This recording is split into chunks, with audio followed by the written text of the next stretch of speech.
Stopped by my favorite store in Boston called Keezers, and I got some things.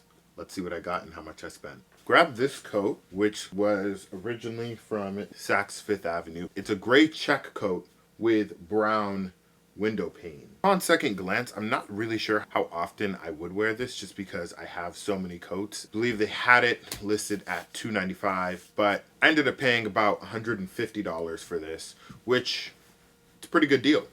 I think this was more of an impulse buy than anything. So I ended up grabbing some accessories and I came across this Hermes scarf.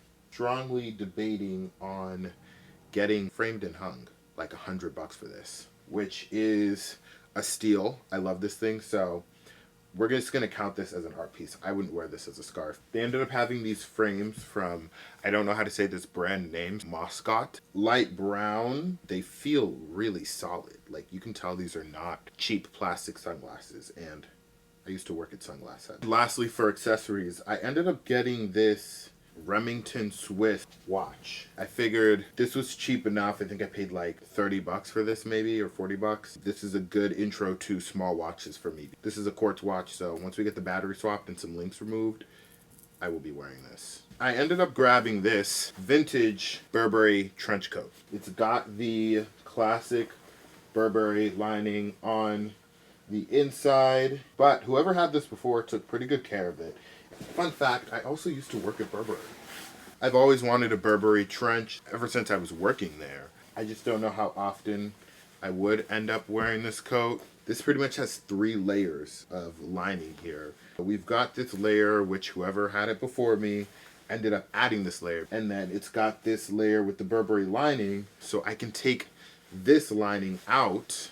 I can just have the coat lining below it, so it's just going to be a nice lightweight trench coat. This actually did come with a fur collar. I opted to remove. I'm not sure if I like the fact that this doesn't have the Burberry pattern under the collar or not. I think I don't mind that it doesn't have it there, but I mean, there's no need to flex brands anyway because you won't know what I'm wearing unless you know what it is. I think I'll end up removing this and just wearing it like this, but it also is getting very cold in New York, so who knows. So for this, I ended up paying about $225, which is a major steal because I think they should have marked this at about $600 to $800.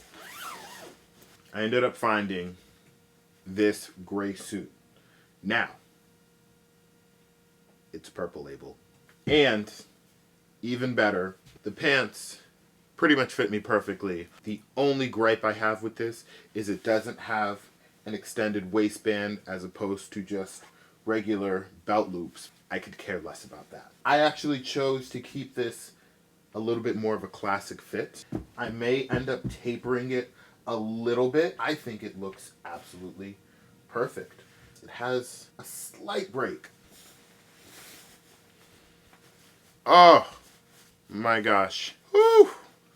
This thing is money. This fits perfect. I'm at a loss for words. I saw it and I was like, I need to have it. But this suit has me feeling like, honestly, I can do anything. I can talk to anybody. I can do anything I want. Rules don't apply. The length is great. I'm 6'2". I like my jackets a little bit longer. This ties the plaid green jacket that I paid 10 times more than I paid for this in terms of how much I love this. Retail, this would cost me easily $6,000. Outlet, this would probably cost around $2,500. I ended up paying $395 for this thing, which is an absolute steal. I will keep this suit in my closet for many, many, many, many, many years to come. This was my Keezers thrift haul, and if you want more information on Keezers, definitely let me know. Thanks for watching.